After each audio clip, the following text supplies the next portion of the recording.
우리가 지난 챕터에서 봤던 것은 이상화된 부모 원상이죠. 이상화된 부모 원상이라는 개념은 대상이 완전하다는 거죠. 근데 또 하나 여기서 나르시시즘을 구성하고 있는 자기애적 구조, 여기서 컨피그레이션이라는 용어를 쓰기도 하고 스트럭처라는 용어를 쓰기도 하죠. 그 나르시시스틱 스트럭처나 나르시시스틱 자기애적인 어떤 구조라고 하는 거, 나르시시스틱 컨피그레이션이라는 용어를 쓰고 있는데, 이걸 다 같은 의미로 구조라는 의미로 쓰고 있어요. 그 자기애적 구조가 발달하는데 이 자기애적 구조를 둘로 코웃이 나누고 있죠. 하나는 이상화된 부모 원상, 또 하나는 과대자기, 이 두 가지인데 여기서는 과대자기 얘기를 하고 있는 거죠. 그래서 전능감이나 과대주의나 과시주의적인 자기의 모습이 이 과대자기를 표시하고 있다. 이제 이렇게 보는데,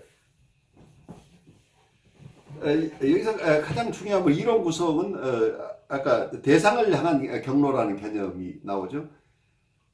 어떤 면에서는 아이 입장에서는 과거에 행복했던 자기의 과거가 있다고 한다면, 자기가 이 세상에 태어나서 초기에는 누구 못지않게 공주님, 왕자님으로 모셔졌던 어떤 시기가 아이들에게 있었다는 얘기죠. 그래서 그 낙원의 시기가 있었는데 어느 순간인가 자기가 차가운 현실 속에 내동정이 처진 것 같은 느낌, 아이들 입장에서는 과거에 행복했던 순간을 잃어버리는 거죠. 그래서 아이들이 이런 어려움을 당하면서 방어 방식으로 자기를 보호해내는 과정이 이 나르시시즘으로 자리 잡게 됐다고 보는 거죠. 그래서 어쩌면 과거에 행복했던 순간으로 돌아감으로써 자기가 지금 처한 어려운 상황의 고통으로부터 벗어나고자 하는 방어작용이라고 우리가 일단 이해할 수 있겠죠. 그러려면 자기가 무섭고 두려우면 어때요? 우리가 공동묘지를 지날 때 굉장히 두려울 거 아니에요. 근데 아이가 그 두려운데 거기에 두려움 속에 있지 않으려고 나는 힘센 사람이야. 나는 누가 덤벼도 난 이길 수 있어. 라고 자기에게 자기 자신감을 불러일으켜서 그 두려움을 벗어날 수도 있겠고, 무서운 어떤 사람을 만났을 때 이 아이가 겁날 때 우리 아빠가 힘이 굉장히 센데 저 사람 무섭지 않아? 우리 아빠는 더 힘이 세. 라고 하는 이런, 아니면 우리 엄마는 뭐든 다 해줄 수 있어. 그래서 내가 원하는 걸 다 해줄 수 있는 부모를 아이는 그리려고 있는 거죠. 그런 나에게는 나를 보호할 만한 전능한 힘을 가진 이상적인 부모가 있고, 그리고 나는 원래 내가 원하는 건 다 얻을 수 있는 사람이야 라는 이런 과대자기가 이 두 가지가 발생하는데, 여기서 코우스 입장에서는 이 과대자기나 이상화된 부모 원상이라는 것은 정상적인 나르시시즘의 발달 과정으로 봐요. 그러니까 초기에 누구나가 이러한 과대자기나 이상화된 부모 원상을 가지고 있는데, 이것을 아이가 그 발달 시기에는 꼭 필요한 과정인데, 이걸 마음껏 누리도록 이상화된 부모 원상을 아이가 표출할 때 그 대상이 되어주는 것을 여러분이 두려워하지 말고 마음껏 이상화를 받아주어야 된다고 하는 거죠. 또 하나는 이 아이의 전능감이 드러날 때, 전능감 그리고 과대주의나 과시주의적인 모습으로 자기를 뽐낼 때 충분히 뽐내도록 도와줘야 돼요. 그래서 애정어린 눈으로 아이가 드러내고 있는 것은, 그래서 한쪽에서 보면 이게 어떤 면에서는 자기의, 많은 분들이 이것을 방어로 설명하지만 또 저는 방어적인 측면도 있지만 발달 측면에서 봐야 된다고 보는데, 아이들이 성장하는 과정에서 이 자기가 세상의 중심인 것처럼 하는, 그리고 자기를 돌보는 부모님이 세계에서 가장 훌륭한 사람인 것을 이렇게 믿는 과정이 아이들의 건강한 성장을 위해서 꼭 필요하다고 이렇게 본다면은, 아이들이 이 과정을 안전하게 갈 수 있도록, 그래서 아이의 과대주의를 충분하게 받아주고, 그리고 우리에게 오는 이상화된 어떤 이미지를 애써 부인하려고 하지 말고, 엄마가 세상에서 제일 예뻐요. 그럼 그래, 엄마가 제일 예쁘지? 라고, 내가 너무 양심적으로, 사실은 나보다 예쁜 사람이 많지. 네가 아직 몰라서 그렇지, 미스 코리아도 있고 뭐 이쁜 사람이 많단다라고 설명하려고 애쓰지 말라는 얘기예요. 그래서 아이가 이상화할 때는 이상화 필요가 있기 때문에 이 발달을 하는 과정 속에 그 과정을 잘 지나가야 된다는 얘기죠. 너무 빨리 아이들을 현실감으로 키우지 말라는 얘기예요. 너무 현실적으로 네가 생각하는 건 그냥 네 생각일 뿐이고 사실은 그렇지 않아. 그리고 너는 힘이 센 게 아니고 철수는 너보다 더 힘이 세고 키도 크고, 그래서 네가 그 애보다 더 힘이 세다고 너 함부로 우기지 마라. 이렇게 아이들에게 처음부터 길을 꺾어서는 안 된다는 얘기죠. 그래서 충분하게 이 과대자기가 표현될 수 있도록. 근데 아이의 성장 과정에서 그것을 아이의 발달 과정의 성취로서 바라보면서 그 아이를 따뜻한 사랑으로 아주 뭐라고 할까, 아이의 발달을 축하해주는 이런 마음가짐으로 아이가 이렇게 성장해가는 것을 신기한 눈으로 바라볼 수 있는 이런 사랑의 찬 눈초리를 가진, 사랑을 가진 눈길을 줄 수 있는 부모를 만나야 아이들이 건강하게 자란다는 얘기죠. 그렇게 되면 여러 가지 이런 구성을 하지만 트랜스뮤팅 인터널라이제이션이라고 하는 개념을, 자기의 내면화, 자기를 내재화, 부모의 중요한 특징을 내재화하는 과정 속에서 어떤 면은 그런 개념도 있고, 아까 대상을 통한 경로라는 개념도 뭐냐면, 나르시시즘을 엄마한테, 아빠한테 어떤 일차적 자기에 있었던 자기의 나르시시즘을 부모에게 투사한 거죠. 그렇지만 이 부모로부터 나중에 다시 나르시시즘을 회수해 가야 되는데, 부모가 건강하게 이 나르시시즘을 잘 소화한다면 원래 나르시시즘, 그래서 발생론적이 아니라 발달론적이죠. 그것이 발달론적으로 디벨롭먼트 측면에서, 발달 측면에서 거울 전이가 언제 어떤 원인으로 이렇게 이런 거울 전이가 발생했는가 이렇게 보는데, 아주 초기 상처에서 있었던, 아주 초기에 상처를 입은 사람들은 과대자기를 확장시켜서 대상을 융합하려고 하는 이런 거울 전이가 일어나더라고 보고 있고, 그거보다는 조금 후기에 아주 초기를 조금 벗어나서 이런 좌절, 트라우마틱한 좌절을 겪은 사람들, 트라우마를 경험한 사람들은 보통 트윈으로 자기 쌍둥이처럼 느끼는데, 이걸 쌍둥이 전이라고도 하고 올터 이고 트랜스퍼런스라고도 얘기를 하죠.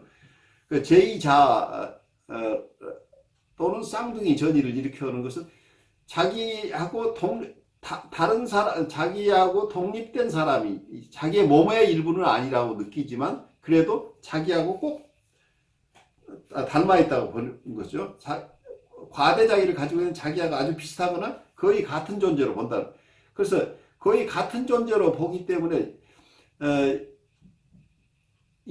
자기하고 자기 몸의 일부라고 느끼는 이런 융합 단계의 그런 전이는 아닌데, 그거보다는 조금 더 거리가 있긴 하지만 아직도 독립된 대상으로 어떤 고유한 성격을 가진 대상이 아니고 자기하고 비슷하다고 하는 거죠. 이 사람은 독특한 개성을 가진 사람이 아니고 자기 쌍둥이 같은 사람이다라고 보는 거죠. 그러니까 그 사람의 고유함을 있는 그대로 볼 수 없는 거죠.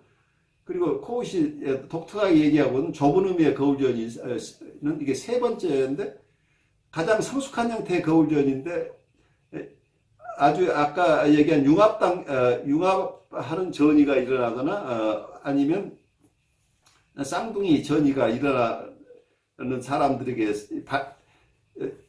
경험했던 어떤 외상, 트라우마가 아주 초기나 중기라고 한다면 조금 더 그보다는 후기 아이가 발달해 오는 과정에서 조금 더 늦은 단계에서 이런 트라우마가 일어난 경우를 설명을 하고 있는데 이때는 분명하게 자기하고 치료자를 구별을 할 수는 있어. 독립된 대상이긴 하지만 자기하고 다르다는 걸 알긴 하지만 이 사람이 자기의 과대자기를 그대로 반응해 줄 때만 그때만 중요한 인물로 여긴다. 그래서 정서상으로 중요한 인물로 대접해 주는 경우는 자기의 과대자기를 그대로 받아주는 경우만 이렇게 반응한다. 그래서 거울 기능만 이 사람들은 딴 얘기를 하면 안 된다는 얘기죠. 이 과대자기를 그대로 반영해 줄 때만 어떤 관계를 인정을 한다 하는 개념으로 좁은 의미의 거울전이를 얘기를 했는데 어떤 면에서 설명이 굉장히 궁색하죠. 이건 코웃이 한 얘기를 내가 옮기다 보니까 나도 궁색해져. 왜냐하면은 어떤 면에서는 아까 얘기대로 심바이오시스 단계로부터 공생 단계로부터 독립 단계까지는 사실은 연속체예요. 컨티뉴엄이라는 거죠. 그런데 이게 점차 두 사람이 전혀 구별되지 않은 상태에서 조금씩 구별이 있어가는 단계니까 어느 시점에서는 이게 분리가 조금 됐는데 50% 공정이 있어 70%, 80%, 90% 이때마다 이게 독립이다 아니다 양극단으로 얘기할 수 없는 중간 지점이 무수하게 있다는 얘기예요. 무수하게 있는데 그 중에 쌍둥이라고 느껴지는 지점 하나를 가지고 이렇게 얘기를 하고 조금 더 객관적인 분리가 거의 완성된 단계에 있는 것을 좁은 의미의 거울전이라고 봤는데 어떤 면에서 현대정신분석에서도 마찬가지예요. 심바이오시스로부터 심바이오시스의 거기서는 자기애적 전이라고 나르시스틱 트랜스퍼런스가 일어나는데 나중에 대상전이로 옮겨간 오브젝트 트랜스퍼런스로 옮겨가는 과정에서는 아실레이팅 페이스라는 게 있어요. 여기서는 이 양쪽을 왔다 갔다 어떨 때는 대상전이가 일어나고 어떨 때는 자기애적 전이가 일어나고 이런 중간 단계까지 이렇게 상정을 하는데 임상에서 우리가 볼 수 있는 현상들을 각각 다른 용어로 설명을 하고 있는데 아까 이 연속체에 있는 발달 과정 속에 어느 지점에서 트라우마가 일어났는가를 또는 임상에서 어느 만큼 공생이 일어났고 그 뒤로부터 얼마나 분리되어 있는가 이걸 관찰하는데 우리가 언어로 표현해낼 수 없는 부분이죠. 그래 실제로는 어느 발달 단계로 갔는데 이 발달은 계속해서 발달하는데 우리 눈에 띄어서 이건 완전한 융합 단계고 그 다음에는 쌍둥이 단계고 그 다음에 좁은 의미의 거울 전이라고 이렇게 세 가지로 구별하는 것은 조금 더 이 연속체를 나누어서 좀 대별을 해보자 하는 노력이지 실제 임상 상황에서는 그 용어가 별로 큰 의미가 있는 것이 아니고 어느 정도의 분리 개별화가 돼 있는 상태냐 얼마나 더 원시적인 상태에 있느냐 하는 정도의 문제이지 우리가 용어를 가지고 이걸 설명해 내기는 참 어려워요. 그리고 용어라는 게 어느 스페시픽 한 점으로 이렇게 설명할 수 있는 것이 아니고 두리뭉실 어느 정도의 독립성이 쟁취되어 있는가로 볼 수 있겠죠. 그래서 사실은 이런 언어로 표현해낼 수 없는 단계의 발달 과정을 설명해내는 이론은 여러분들이 애써서 공부를 하지만 사실은 임상에서는 그걸 그대로 적용하기는 쉽지 않은 개념이에요. 원리적으로 이해를 해야 돼. 그 발달의 연속선상에 있는데 그 중에 좀 몇 개로 구별해보자 하는 노력이 이런 용어를 발생시켰다. 이제 이렇게 보는데 가장 중요한 것은 이 거울전이가 일어나는 것은 아이들이나 내담자가 자기가 잘났다고 할 때 그냥 그 과시야 자기 뽐내는 것을 그냥 그대로 수용해 줘야 되는 2단계 이런 거울 역할을 할 때만 그래서 이 당시에 현대정신분석적으로 얘기한다면 그 거울전이라고 미러잉이나 조이닝이라고 표현을 하는데 공감해 주는 거죠. 여기서 코우시 얘기한다면 엠퍼티죠. 엠퍼티인데 이 사람의 정서를 그대로 있는 그대로 수용해 주는 단계. 아직 어린아이들은 있는 그대로 아까 과대주의나 어떤 전능감을 수용해 주는 이 과정이 있어야 건강하게 발달한다고 하는 이 개념을 우리가 이해를 한다면 임상에서도 이 개념을 잘 사용할 수 있을 것이라는 얘기죠. 이게 발달 과정에 있다고 하는 것. 그런 발달적인 측면에서 본다면 지금 이 단계는 어떤 단계이기 때문에 임상적으로는 우리가 치료자가 이 융합하는 것이 제일 싫지만 어떤 환자는 충분한 융합이 일어날 때까지 우리가 인내하고 같이 가주지 않으면 그 다음 분리 개별화 단계가 안 일어난다는 얘기예요. 그래서 실제 임상 상황에서는 아주 심한 프리에더퍼럴 환자, 특히 조현병 환자 이런 분들 볼 때는 초기에 심바이오시스 경험을 못한 사람들이에요. 엄마하고 공생이라는 개념이 없었던 사람들이 충분하게 공생이 일어나도록 계속 같이 있어주는 기간이 상당한 기간이 지난 후에야 조금씩 이제 엄마하고 내가 다르다는 것을 아까 쌍둥이 전이 정도가 이제 나오기 시작하고 비슷하지만 밖에 있는 사람이야 내 몸의 일부는 아니라고 느끼면서 조금씩 독립된 대상으로 보기 시작해 나가면서 어느 순간에 나하고 선생님하고 완전히 다른 사람이야. 내가 하고 싶다고 해서 선생님한테 다 요구하는 것이 아니었고 우리 선생님이 나의 참 어린애 같은 주장 때문에 많이 힘드셨을 거라는 것을 깨닫는 날이 오게 되는데 그 시간은 어떤 사람은 6개월이지만 어떤 사람은 5년, 7년이 이렇게 사람마다 발달 단계에 따라 다 다르다는 거죠. 그래서 이렇게 각각 다른 상태에 있는 환자들의 전체를 이해하려고 하는 이론을 세우다 보니까 여러분들이 이걸 소화해내기 어려운 난해한 이론들이 나오게 되는 거죠. 이걸 통괄해서 설명해내는 과정일 뿐이에요. 우리 그 다음으로 가면서 얘기를 할까요? 코우시 계속해서 어떤 면은 프로이디언적으로 이고 사이칼로지를 잃지 않으면서 코우스의 배경이 이고 사이칼로지이기 때문에 이고 사이칼로지를 배경으로 프로이드의 문화생으로 있으면서 자기 이론을 펼치려고 하다 보니까 프로이드 이론은 기본적으로 역동과 방어 이론이죠. 그게 본능 이론인 거죠. 본능과 거기에 대한 방어 이론인데 프로이드는 셀프 중심의 이론이게 셀프에 대한 이론이기 때문에 서로 굉장히 달라요. 그리고 환경 중심으로 결국 갈 수밖에 없어서 그래서 초기에는 아까 전이도 세 가지 전이로 이렇게 보고 있는데 나중에 가면 코우시 아예 프로이드의 이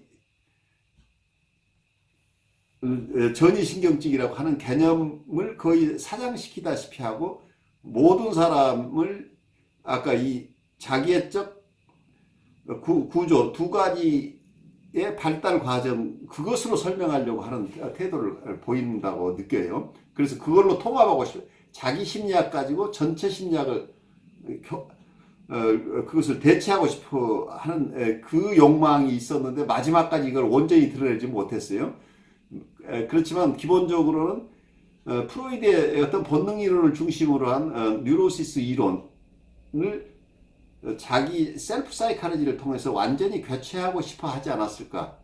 근데 이것을 섞어서 어떨 때는 전이신경증이고 어떨 때는 이상화전이 거울전이라고 하는 이 세 가지를 다 섞어서 쓰는 것보다는 이분은 마지막에는 거울전이와 이상화전이라 이 두 가지를 가지고 모든 심리를 다 설명해 내려고 했다고 하는 부분을 지금 사라님이 말씀하신 것처럼 한쪽에서 보면은 우리 모두가 가지고 있는 자기애적 이슈가 어떤 우리의 많은 사람의 심리를 이 두 가지를 가지고도 다 어떠면은 우리의 심리의 어려움을 설명해 낼 가능성이 있다고 보이는 부분이죠. 그래서 그 속에 어떤 면은 코우시 기이한 부분이 있고 코우 스스로 어떤 프로이드를 넘어서지 못했지만 어떤 면은 넘어서고 싶었던 욕구가 숨어 있었다고 보여요. 또 아직 말씀 안 하신 분이 남아 있으신 것 같은데. 예, 예.